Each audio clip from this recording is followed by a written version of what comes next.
Secondary school children in the UK, particularly those between the ages of 11 and 14, are being taught that Saint Joan of Arc, the national heroine of France and a canonized Roman Catholic saint, may have been non-binary. This claim appears in a lesson plan included in the Who We Are anthology published by Collins, a major educational publisher.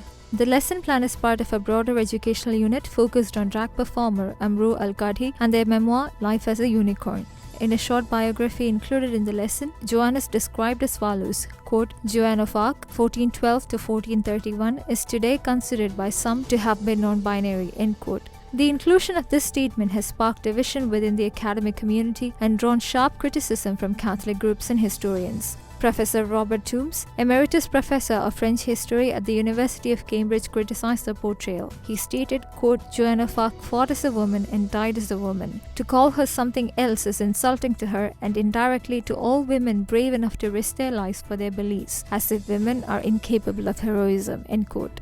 The lesson plan also includes other egregious claims about the existence of non-binary people in history. The text states, quote, teachers may explain to students that there are references to non-binary people in ancient Mesopotamia, that in India and Pakistan Hijra is a legally recognized third gender, and that Joan of Arc is today considered by some to have been non-binary, end quote.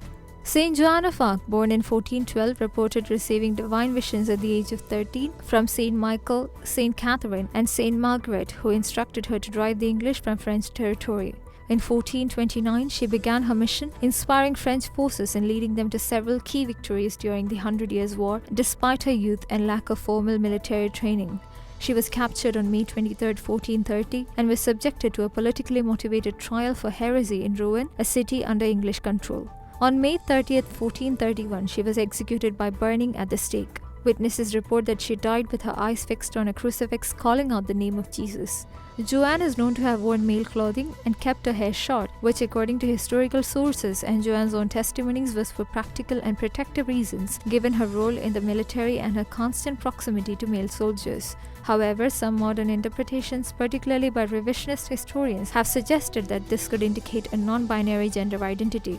This reinterpretation has faced pushback, particularly from scholars and religious groups who cite Joan's own letters, where she consistently referred to herself as La Pucelle, the maid, as well as other contemporary sources that affirm her self-identification as a woman. This is not the first time Joan of Arc's gender identity has been reimagined in the public sphere. In 2022, Shakespeare's Globe Theatre staged a modern drama titled I, Joan, written by Charlie Josephine, which reimagines Joan of Arc as a non-binary individual using they-them pronouns, attributing a modern concept of gender identity, which only entered mainstream discourse in the late 20th and early 21st centuries, to a historical figure from the 15th century, is historically anachronistic and deeply irresponsible.